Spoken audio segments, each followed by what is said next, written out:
Hello, welcome back. I wanted to make a quick video about the Delta variant, which has been in the news lately. Many of the headlines state that it is a more dangerous variant and that the vaccines work less effectively against this variant. So, what does that really mean? The headlines really, as always, are quite misleading. Let's look at a study here. It is from the Public Health England, which I guess is similar to the CDC here. It's a very recent study which looked at the effectiveness of COVID-19 vaccines against hospital admissions with a Delta variant. So we're just looking at hospital admissions. The bottom line is, and then let's go through the numbers, the bottom line is these findings indicate very high levels of protection against hospitalizations with the Delta variant with one or two doses of the vaccine. Let's look up here, maybe down here. The vaccine effectiveness against hospitalization, again, hospitalization with Delta was similar to that seen with Alpha. So Alpha is the previous variant that dominated the ecosystem, and now it's being replaced with a Delta. And also to keep in mind, they're saying that Delta is becoming the most dominant strain and therefore trying to make some kind of an inference that it's like the end of the world or something. But there's nothing special about Delta. It's whatever version of the virus transmits a little bit more easily than the previous version. Of course, it will become the dominant. And also, there's always a dominant strain. By definition, there's a dominant strain. So what does it mean that Delta is becoming a dominant strain? What does it mean to us on a practical basis? So let's look at the actual numbers from this study. So they're breaking it down. Okay, so we got the alpha data and the delta data. Let's look at the alpha, which is the original data that we have. Okay, so now it's broken down into the symptomatic, just symptomatic cases, and then hospitalizations. Now with the Pfizer vaccine, we have dose 1, dose 2 for symptomatic. So basically it's a odds ratio of 0.53. So basically it means that we take 1 minus 0.53, we get 47. So 47% is the reduction of symptomatic cases after dose 1. And then after dose 2, it quite amazingly reduces the symptomatic cases by 94%.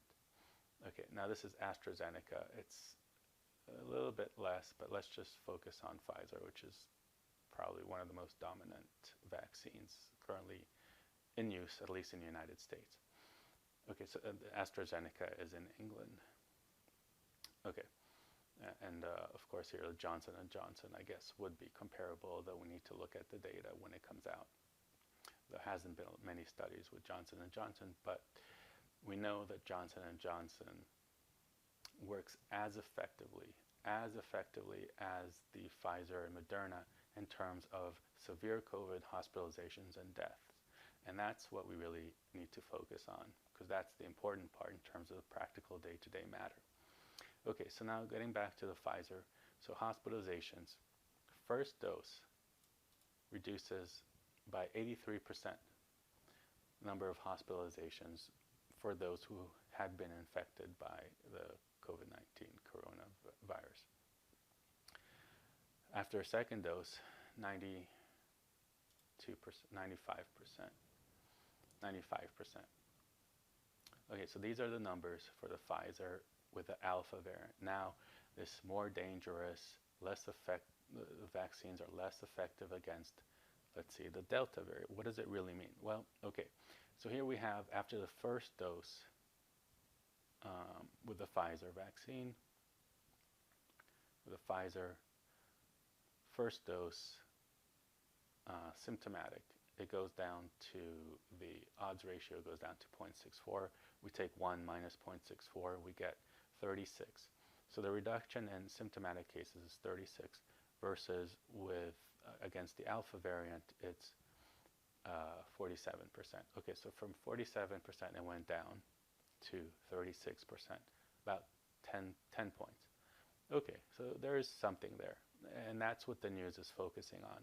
But let's keep in mind, okay, that's the first dose. Second dose, the Pfizer, alpha variant, the Pfizer against the alpha variant, it works 94% in reduction. That's amazing. Against the Delta variant, it works at 88% reduction. Really good. This is just symptomatic. Now, what does it mean, symptomatic? It's not severe, it's not hospitalization, it's not deaths. It's just symptomatic. And symptomatic can be anywhere from a cold, or I'm not sure exactly how they define it, but we know that they don't define it as severe COVID, hospitalizations, and deaths. Okay. Now, the hospitalizations rates against the Delta variant with the Pfizer vaccine, first dose, okay, so let's look at after variant, against the variant Alpha, it's 83% effective. Now watch this. Against the Delta variant, first dose of the Pfizer vaccine is 94% effective against hospitalizations. So although symptomatically it went down, against the Delta, for hospitalizations, which translate to deaths, it's actually higher after the first dose than it is against the Alpha. Now, when you get to the second dose, you have a 96%. So it went from 94 to 96. So in terms of symptomatic, it went from 1 minus 64, which is 36, to 88. Okay, 36 to 88. So there's a huge difference here. But when it comes to hospitalizations, it went from 94 to 96, almost no change. But again, look, 96% after the second dose. In terms of against the Alpha, it's 95%. It went up from 83 to 95%. So in terms of the headlines that we see in the news everywhere, and President Biden and the CDC director saying how it's less effective against this variant, how dangerous it is for our children, they're only talking about this, which is not the important part. This is the important part. This is what we care about. Hospitalizations, deaths. Now, they say in this paper that they don't have data about severe COVID yet. But we know that against the Alpha variant, the vaccines work amazingly well against even severe COVID. So severe, mild, severe, hospitalizations, deaths. But we can see here that against the Delta variant, we are completely safe. Now, the AstraZeneca, again, 76% against the Alpha variant, 71% against the Delta variant, 92% against the Delta variant second dose, which is actually higher than the second dose effectiveness against the Alpha variant, which was dominant, and now the Delta variant is dominant, which actually means in practicality that that as the Delta variant becomes dominant, we should actually see even a more reduction in hospitalizations. And at the moment, we're at an extreme low. I think it's 10,000 cases a day, about less than 50, 40, or 30 deaths a day, down from, remember, the peak was 3,000, and about 300 cases a day.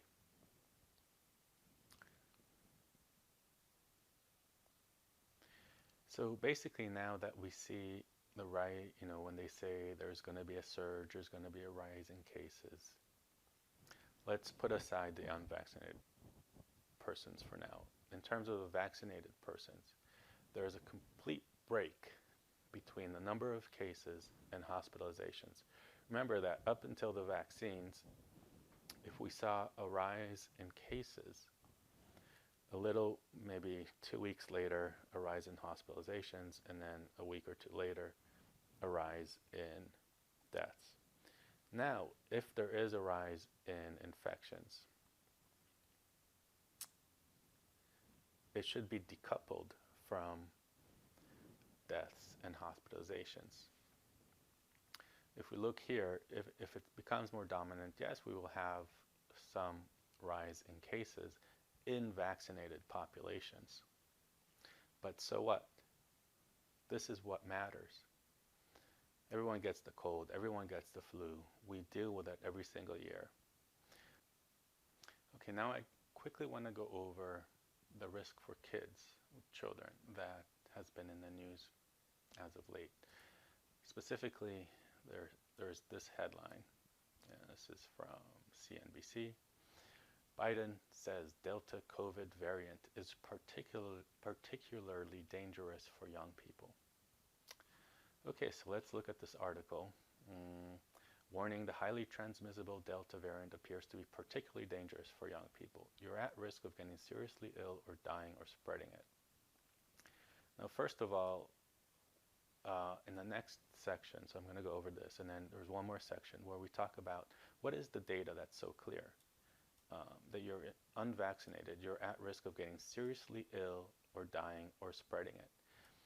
When it comes to anyone under 50, okay, 91% of seriously ill or, well, basically death is over 50. When it comes to under 21, it's in the point, not even a complete percentage. Remember, 91%, 50 and over, less than 1%, 21. But let's go over those numbers quickly. But here it says, the data is clear. Really? If you're unvaccinated, you're at risk of getting seriously ill or dying or spreading it. That's not honest. Technically, yes. Maybe 10 people, 20 people out of how many millions? 100 million? Now, it is a variant that is more easily transmissible, potentially. Okay, so it's not actually, it's potentially deadlier and particularly dangerous for young people. Why? Okay, so then they go on to say here, this is, in my opinion, the reason why. It's political. It's trying to force people to get their young children vaccinated by fear, not by data. They didn't talk about any data here. Now, let's look at this section quickly. As worrisome as the Delta strain is with regards to its hypertransmissibility, our vaccines work. Okay, so again, they're trying to make a distinction between those who are unvaccinated, which are our children, those under 16, and those that are vaccinated. But what is the risk really to those under 16? We will go over that next. So last part here with this article, health experts say Delta strain is particularly worrisome for young people, many of whom have yet to been vaccinated. Many of whom have yet to been vaccinated. So what about the vaccinated ones? Are they particularly worrisome for young people? No. We already went over the effectiveness of the vaccines. And remember that young people have such a tiny risk to begin with that the vaccine gives over 100%. There's no over 100%, but 100%, 100% effectiveness. Now, and then this is the kicker here, while scientists still don't know whether Delta causes more severe symptoms. Okay, so they're just saying how it's more dangerous. But scientists don't know whether Delta causes more severe symptoms. There are signs that it could provoke different symptoms than other variants. Okay, so how does this fit to this headline here? Biden says Delta COVID variant is particularly dangerous for young people. This article doesn't make the case at all. It just makes some statements. Okay, so now let's look at the actual risk, the data that we have about the actual risk based on age for those who are unvaccinated. I will go over the vaccination rates at the moment in the United States. We will see that the at-risk population are over 70% vaccinated, meaning that those who are at risk of hospitalizations or deaths are, for the most part, the majority are vaccinated. So that risk is close to being off the table completely in the United States. Now let's look first at the risk for the unvaccinated, and then we'll go back to the vaccination rates. Now we're going to look at risk by the numbers by age. So let's just start with this here, which is by the New York Times Center for Disease Control. Okay, so this is annual deaths among children in the United States per 100,000. So for every 100,000, what is the rate? Drowning, 2.8 per 100,000. Vehicle accidents, 2.3 per 100,000. Okay, so now I just want you to look at this. If you say, let's say vehicle accidents is 2.3. Now, here's COVID, the risk of COVID for death per 100,000 is 0.2. So it's literally 10 times less the risk of dying from COVID than it is from a vehicle accident or drowning. So every time you say, well, there's a chance, yes, but relative to what? If you say relative to vehicle accidents, which is 10 times higher, you should say, well, every time you take your kid in the car, you're putting their life at risk, but do you always say, oh no, your life is at risk when you put the child in the car? So it's 10 times. Now, so this is from ages 1 to 4. Ages 5 to 14, vehicle accidents 1.9, COVID, again, here, 0.2.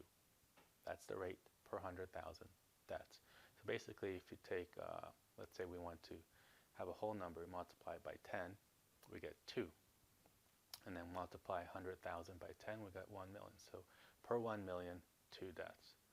Per 1 million accidents, multiply this by 10, you get 19. 19 versus 2 per million. So when Biden talks about the extreme risk for kids, we have to take it in perspective. Now, let's look at this quickly here and see a few misrepresentations. So this is taken from Wikipedia page on the COVID-19 pandemic. And if you see, look at this here, fatality rate. Whoa. Okay, what did I do?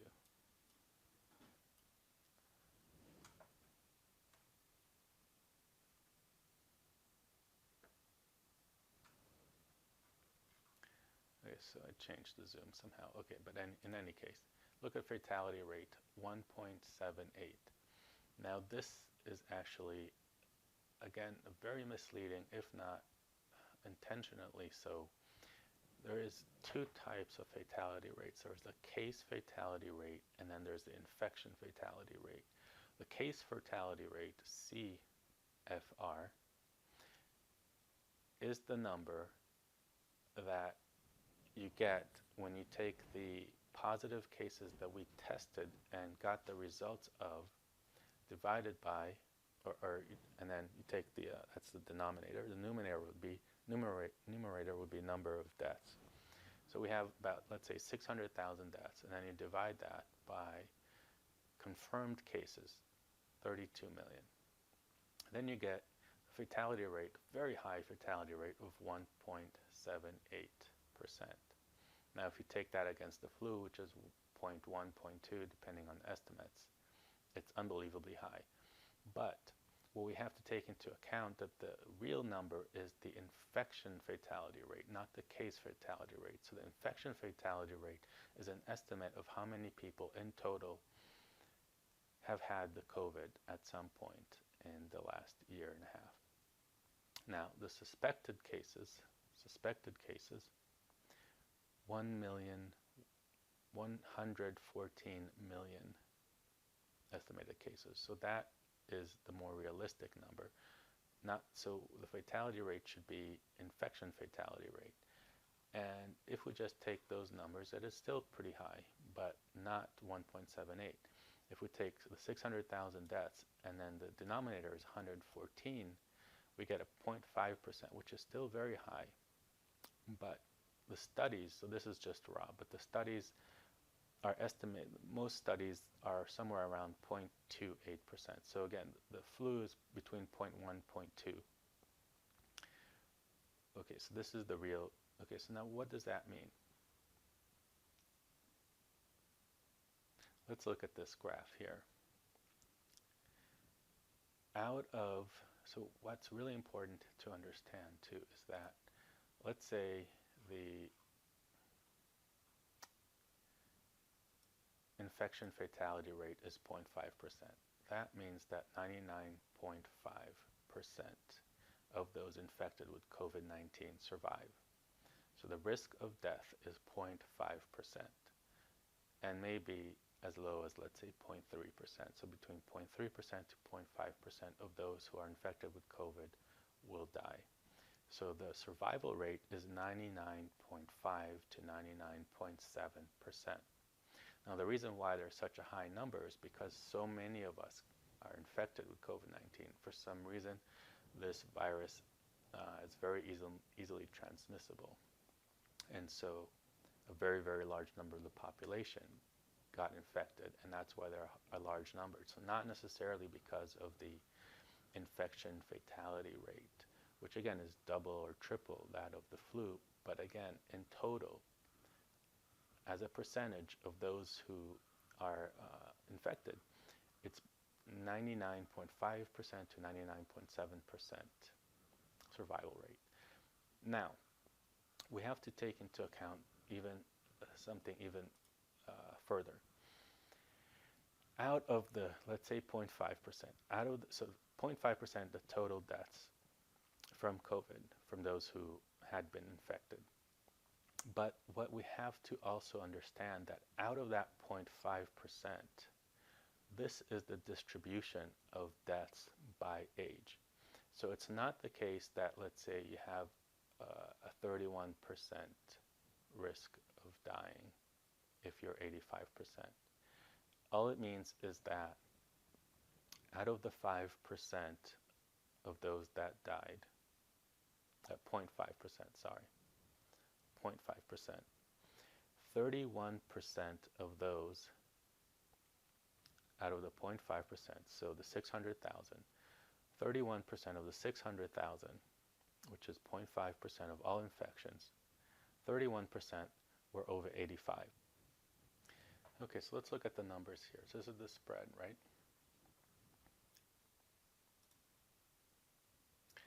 Okay, so if we look here, okay, this is 460,000, so I think this was in probably January or November, December, January, somewhere around there.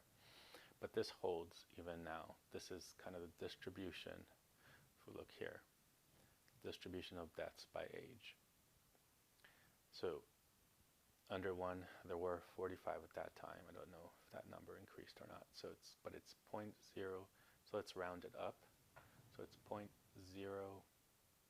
0.01% of the share of deaths. So that means it's 0.01% of the 0.5%. I know this is a little maybe confusing. I should make another segment on that. But basically, the point is that if you look at 85, so if you look just here,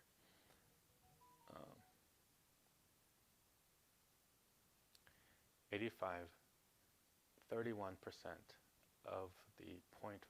So 0.5 is the whole. Let's say the 460. So 146,085. Compare that to these numbers here. 128,000 over 75. So over 50% of those that died were over 75. Now, if we take 65, so that's, let's say here, 2 plus 3 is 50%, 58%, 58 plus 21, 50, 60, 70, 79%, let's say 80% of all deaths. So the share of the 0.5% of deaths, so 99.5% survival rate, that 0.5 that did not survive, about 60% of those deaths of the 0.5 that take that 0.5. So let's say 50% is 0.25. So 65, So anyone over 65, so anyone younger than 65, the percentage of deaths are, or the survival rate is 99.75% survival rate, 99.75%. We need to make a comparison to what else has that survival rate. For example, as we just saw in this right here, where was it? Here. You know, we need to compare it to vehicle accidents. So here, let's look at this. Let's look at just a little bit closer here. So this is the distribution. This is by raw numbers. This is okay, but what's a little bit easier here? So this is 85. I kind of can't see it, but this is the 85 plus, which is the highest in terms of percentage. Then we have 75, 65, 55 over 45. So this is still high. I'm not dismissing in any way the lives that we lost to the COVID. All I'm saying is now that they're talking about the dangers of the Delta variant, I want to take it into perspective, because after this we're gonna talk about quickly what percentage of the population of each age, each age bracket, what percentage of those people were vaccinated. And we're going to see that in terms of the risk, highest risk people, 70% of all those people had been fully vaccinated. So now we're talking about these people here. And what you have to take into account, again, that the cases in the US as a whole is the lowest it's been since the beginning of this pandemic. We have a buffer from those people that had the vaccine, and pretty much 50% of the US population at this point had been fully vaccinated, 70% of all those at risk. Now there's also natural immunity. Those that were infected prior do have natural immunity, which means that we're pretty much at herd immunity at this point. So when we're talking about all this risk to children, this is the risk of unvaccinated children without herd immunity. Okay? So why are is such a pressure to vaccinate kids? Now, I'm not for or against vaccinating children. That's a matter for the next video. And it's a very complicated issue, and it's a personal issue, and it's a personal decision that the parents have to come to. But to be strong-armed by politicians, by the CDC director, by the media, to get your kids vaccinated, to say that they're in high danger, is simply false. It is a bully approach. Okay, so now let's look at vaccination rates. Now we have here by age. So the ages here, the brackets. Let's see here.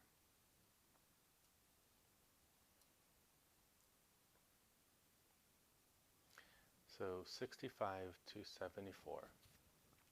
So this age bracket, 65 to 74, received at least one dose. 26 million people, or 83% of this population. So now remember, one dose, if we'll go back to one of the graphs that we saw, the alpha, delta variant, and the effectiveness in hospitalizations, we saw that the single dose, not in terms of cases, but in terms of hospitalizations, are pretty much over 90% effective. Okay? So 83% are pretty much protected against hospitalization and thus deaths. Fully vaccinated, 73%. So they're pretty much good protection against getting infected in the first place, and secondly, extremely high protection. Remember, it's like 96%, 95% effective against hospitalizations. Okay, then we go down 75 and older, 81%, 71%. 50 to 64, about 60%. Okay, now, so now we're getting to about 50 percentiles, 18, wow, it's actually very high, 18 to 24, 40%, fully vaccinated, 50%. Okay, so now remember, these are the vaccination rates, and remember the risk factor. So look, so these age brackets, are close to 70-80% vaccinated. Even up to here, 50%. So remember, the herd immunity, natural infections, terms of risk, we are in a very good position, even against the Delta variant. So in conclusion, I hope I made it clear that the Delta variant is not what the media, President Biden, the head of the CDC, Fauci make it out to be. That, okay, it's a little bit more transmissible, but that doesn't mean that it's more dangerous.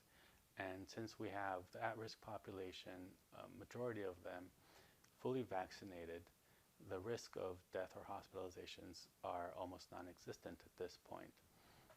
In addition, since we have over 50% of a population fully vaccinated, higher than that, one dose, most at-risk population vaccinated.